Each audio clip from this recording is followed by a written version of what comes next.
This 17 News at Noon podcast is brought to you by Clinica Sierra Vista.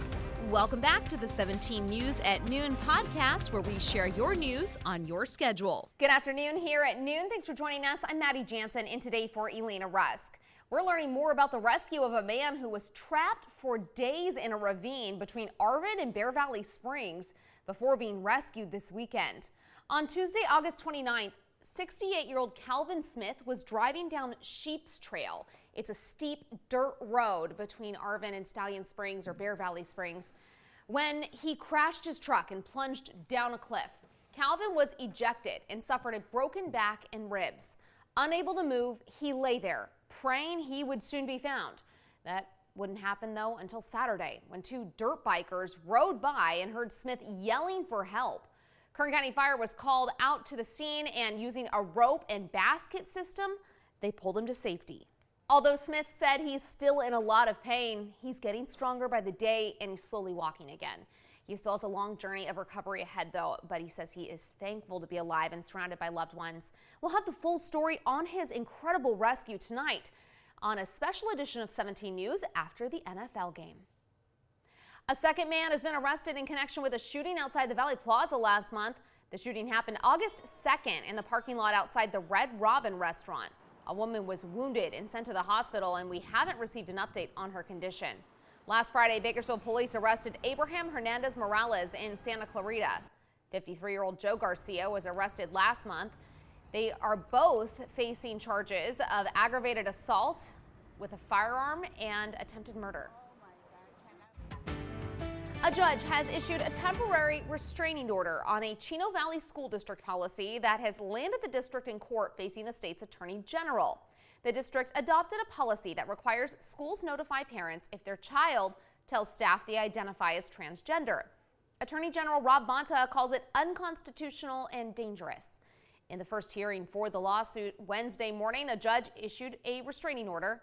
Sonia Shaw, Chino Valley USD Board of Education president, says this is about keeping parents in the know about what's happening with their children. She says they'll comply with the judge's order, but they hope that the lawsuit makes it out of California and to federal courts. There are efforts to pass a similar parental notification policy through the Kern County Board of Education.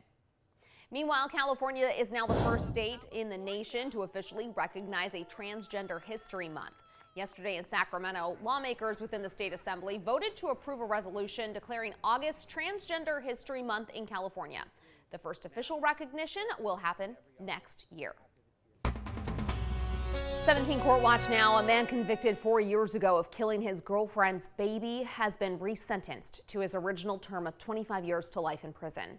The case against Daniel Mickey was sent back to Kern County after a change in the law that allows a judge to exercise discretion in choosing the length of a sentence for crimes that can be punished under multiple laws. Previously, judges had to choose the punishment resulting in the most severe sentence.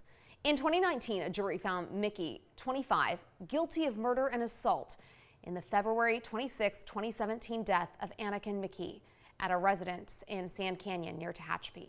Mickey at first denied harming the baby, but later told investigators, quote, "I killed him," according to court documents. A man seeking resentencing in the 2010 death of his newborn son fired his attorney today, postponing a hearing. The judge was set to decide whether James Willis Johnson is eligible to be resentenced.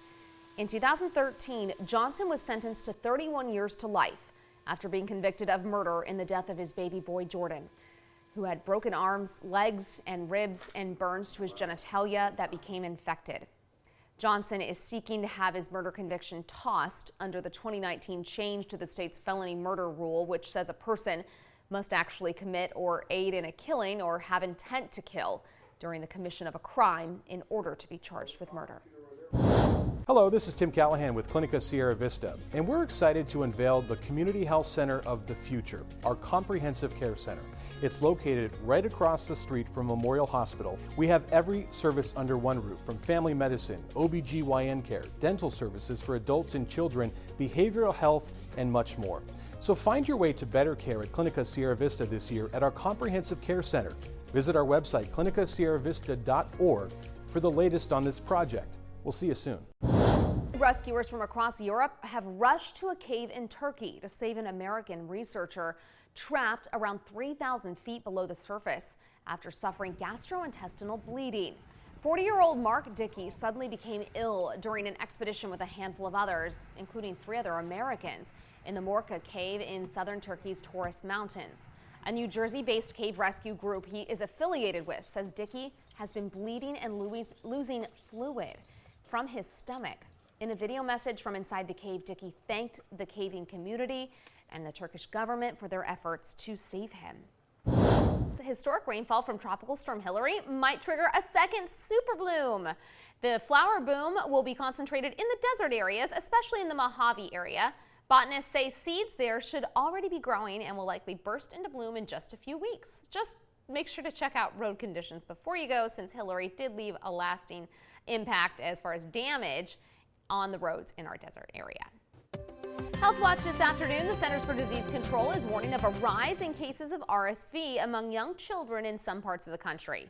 Severe cases of the respiratory ailment have spiked in Florida and Georgia. Health experts say regional increases are an indication of the start of the RSV season. The virus is expected to spread north and west by the end of the year.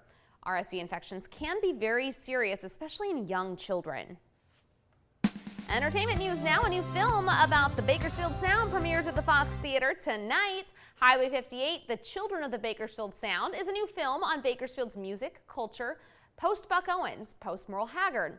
Those superstars left their mark on Nashville and the world, but what kind of mark did they leave on the city that got them started?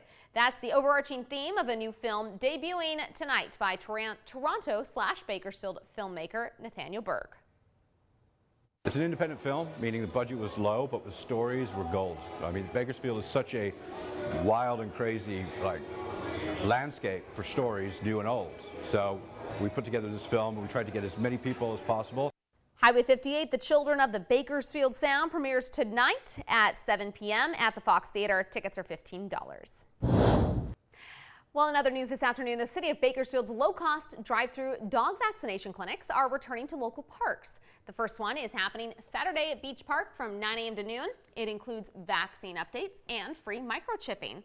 There will be more clinics in October and November. You can go online and visit bakersfieldcity.us to get a full list of dates, prices, and vaccines. Business news now, and a local brewery is expanding its offerings by opening a new location. And it's happening today. Tumbler Tavern opens at 4 p.m. at 17th Place in downtown Bakersfield. That is right around the corner from Eureka's. Potential home buyers are staying on the sidelines. Applications to buy homes have declined because of continued elevated mortgage rates. After rising sharply for several weeks, the average interest rate for a common 30-year fixed-rate mortgage decreased slightly from 7.31% to 7.21%. The Mortgage Bankers Association says the total amount of mortgage applications fell 2.9% for the week, reaching the lowest level in demand since December of 1996. The 17 News at Noon podcast is a production of KGET and Nexstar Media Group. For more on all of the headlines in today's show, head to kget.com.